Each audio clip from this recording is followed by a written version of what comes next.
તો લડાઈ દિવસને દિવસે અતિ ગંભીર મોડ પર આવી રહી છે અને ઈરાન કે ઝૂકવા તૈયાર નથી અને અમેરિકા ધમકી પર ધમકી આપે છે।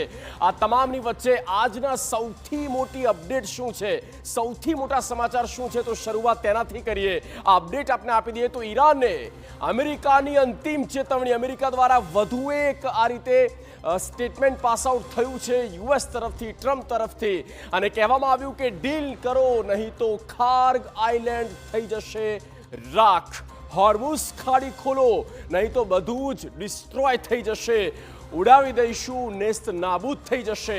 ઈરાન સાથે વાતચીત ચાલી રહી છે, આ પ્રકારે પણ ડોનાલ્ડ ટ્રમ્પ દ્વારા કહેવામાં આવ્યું। બંને તરફી વાત છે, કૂટનીતિક સ્તર પર પણ વાતચીત થઈ રહી છે તેવું ડોનાલ્ડ ટ્રમ્પ દ્વારા કહેવામાં આવ્યું છે। અને બીજી તરફ સૈન્ય તાકાત જે છે તેના આધારે ડોનાલ્ડ ટ્રમ્પ અમેરિકા ઈરાનને ધમકી પર ધમકી, ચેતવણી પર ચેતવણી આપી રહ્યા છે।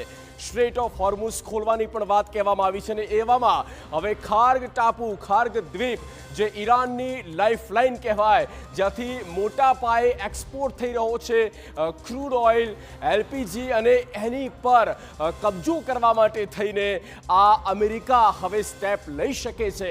આ પ્રકારની ચેતવણી, આ પ્રકારની તૈયારી, પ્લાનિંગ જે છે તે ડોનાલ્ડ ટ્રમ્પની છે, કારણ કે જે ગણતરીઓ થઈ અને એ ગણતરીઓ મુજબ અત્યાર સુધીનું રિઝલ્ટ આવ્યું નથી, તો હવે કરવું શું, કઈ બાજુથી ક્યાં હુમલો કરવો, કઈ રીતે ઈરાનને દબાવવું, કઈ રીતે ઈરાનને તેમના પ્રમાણે કંટ્રોલમાં લેવું, અને તેના માટે થઈને આ વધુ એક આ જ પ્રકારની ચેતવણી આપવામાં આવી છે। આ ચેતવણી ખરેખર એ ચિંતાજનક કહી શકાય ઈરાન માટે, ન માત્ર ઈરાન પણ આખા ગલ્ફ માટે અને એ તમામ માટે જે ઇમ્પોર્ટ કરે છે બ્રેન્ટ ઓઇલ, ક્રૂડ ઓઇલ।